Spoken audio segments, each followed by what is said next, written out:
Hello listeners, मैं हूँ आपका साथी केडी, आपका स्टोरी टेलर।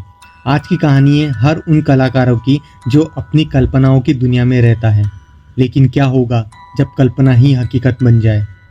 ये कहानी है एक ऐसे ही कलाकार की जिसने अपनी कला में शांति पाने की कोशिश की, लेकिन उसे मिला एक ऐसा डरावना छलावा जिसने उसकी दुनिया को ही नरक में बदल दिया। ये कहानी है समीर नाम के एक लड़के की। समीर नाम का एक कलाकार अपनी कला पर ध्यान केंद्रित करने के लिए एक पुराने और एकांत घर में रहने के लिए गया। घर की दीवारों पर बनी प्राचीन कलाकृतियां एक अजीब सी उदासी और डर पैदा कर रही थी। एक रात जब समीर अपनी पेंटिंग बनाने में डूबा हुआ था, तो उसे दीवार पर एक आकृति हिलती हुई दिखाई दी। वो एक भयानक काली छाया थी जिसकी आंखें लाल अंगारों की तरह चमक रही थी।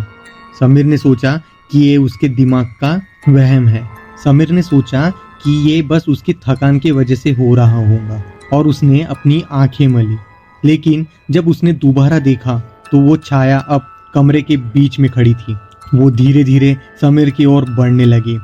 उसके पैर फर्श को छुए बिना ही हवा में तैर रहे थे। डर के मारे समीर का दिल तेजी से धड़कने लगा। उसने अपनी आंखें बंद कर ली और खुद को समझाया कि ये सब उसका वहम है। जब उसने आंखें खोली तो छाया चली गई थी, लेकिन कमरे में एक अजीब सी ठंडी हवा महसूस हो रही थी।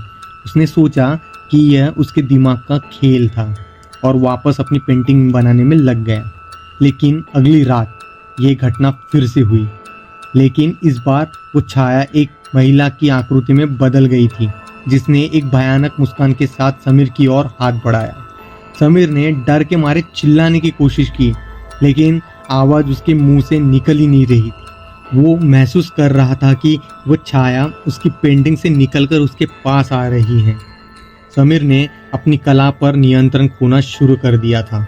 उसकी पेंटिंग भयानक और डरावने लगने लगी थी, जिनमें उसी छाया की छवियां थी। वो दिन रात अब डर में जीने लगा था।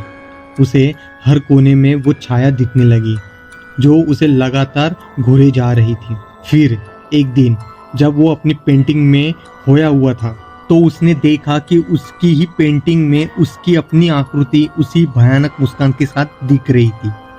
समीर को ये एहसास हुआ कि वो छाया कोई और नहीं बल्कि उसी का भयानक रूप थी, जो उसके मन के गहरे डर और अकेलेपन से पैदा हुआ था।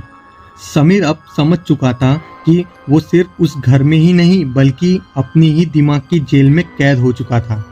वो भयानक छलावा अब उसका ही हिस्सा बन चुका था। और इस तरह समीर की कहानी हमें ये सिखाती है कि कभी कभी सबसे बड़ा राक्षस बाहर नहीं बल्कि हमारे ही अंदर होता है। उस भयानक छलावे ने समीर की वास्तविकता को इस तरह विकृत कर दिया कि वो कभी बाहर नहीं निकल पाया। उसकी कला, जो कभी उसकी पहचान थी, अब उसकी सबसे बड़ी जान की दुश्मन बन चुकी थी। आज भी उस पुराने घर की दीवारों पर बनी पेंटिंग्स में लोग समीर की कल्पनाएं और उसके भयानक छलावे की छाया देख सकते हैं।